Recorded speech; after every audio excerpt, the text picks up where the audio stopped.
So we're waiting on the radio show to start. It is, well, just a little more than 10 minutes until showtime.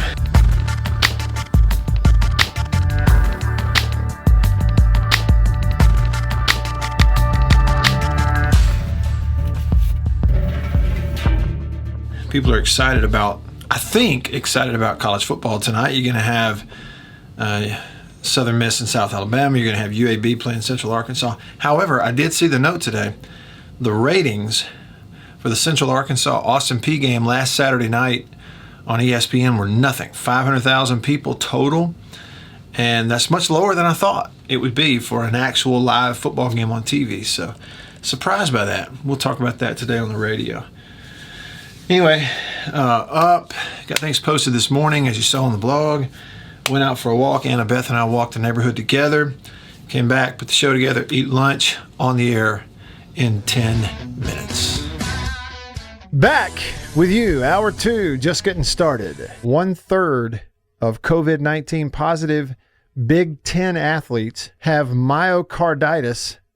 That's the heart inflammation. Penn State's director of athletic medicine says. Problem with that is, as soon as they put that report out there, somebody with some other Big Ten school puts out a thing that says none of our players have myocarditis. Not one. You know, all of us have habits and routines that are sort of almost like hidden to us. We don't realize we do certain things a lot when they become a habit until you step back and somebody either shows it to you or you see it for yourself. Here's what I mean.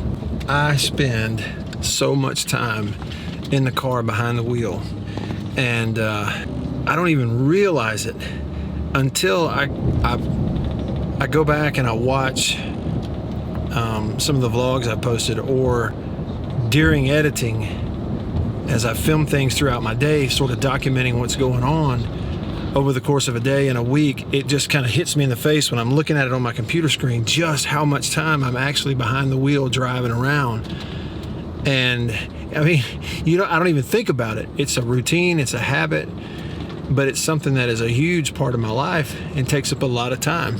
It's a pretty neat little social experiment for everybody, would be to film yourself over the course of a couple of days, maybe a week. Don't edit it, just film it, document your day. Then after that period of time, go back and watch it over, and something will jump out at you that will surprise you about your habits and routines that you take for granted you don't even realize you're doing, and you're going to be doing it a lot. So here's a few things from the game. Southern Miss loses. They were a 2-touchdown favorite. South Alabama goes in there and beats them 32-21. And obviously I'm on the radio in Mississippi. We talked about it a lot. No Jay Hobson. A lot of folks at Southern Miss was really pulling for them. And a little surprised to kind of see it work out that way. Of course, again, Steve Campbell, not surprised that they might have a better team than some people thought they would have.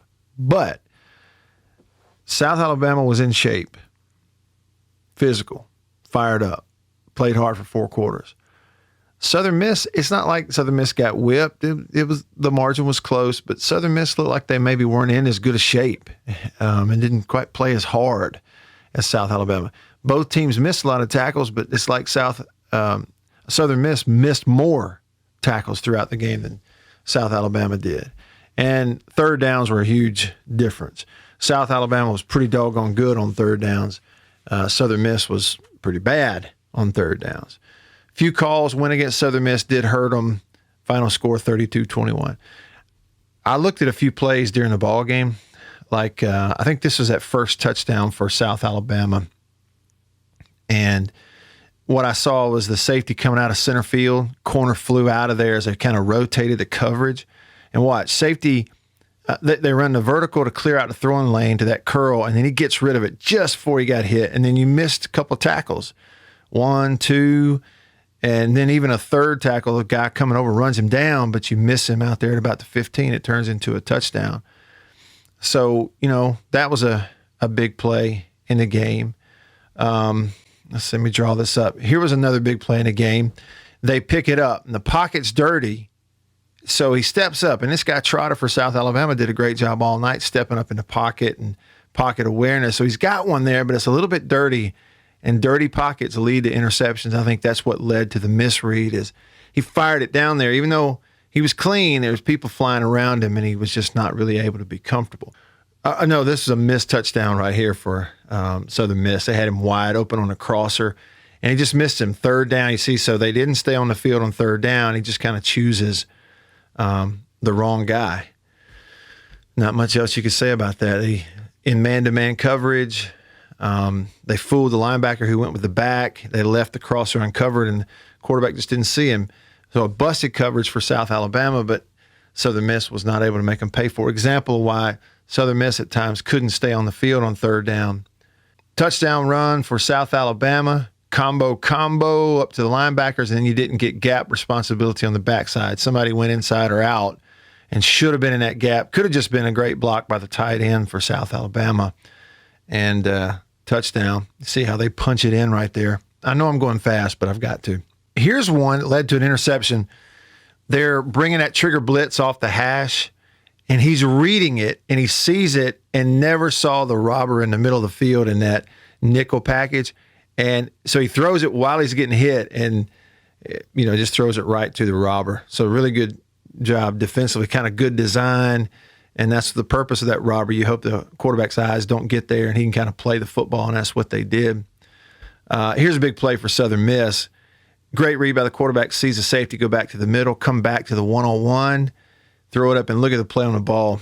This is what receivers are supposed to do. They're supposed to be able to make a play on the ball better than the DB can. Comes back, gets it. They're down at the one. That led to a score for Southern Miss in the ball game. And that's the way it kind of was early. I did watch the second half, went back and watched some more of it this morning. When I looked at it, it was both teams making plays.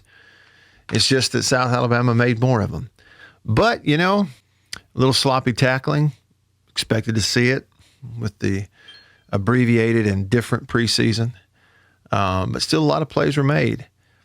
I think Desmond Trotter is pretty doggone good. Looked good to me. Now, he had a couple of mistakes in there. We saw one. Abraham for Southern Miss.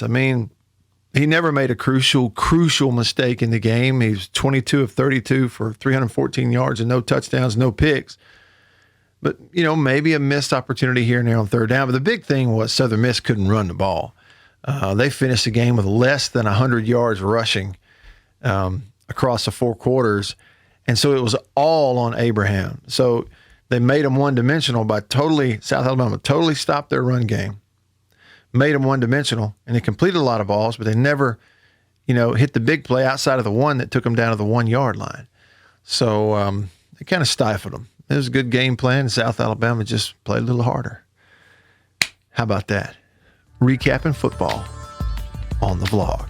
Good content. See you next time. See you.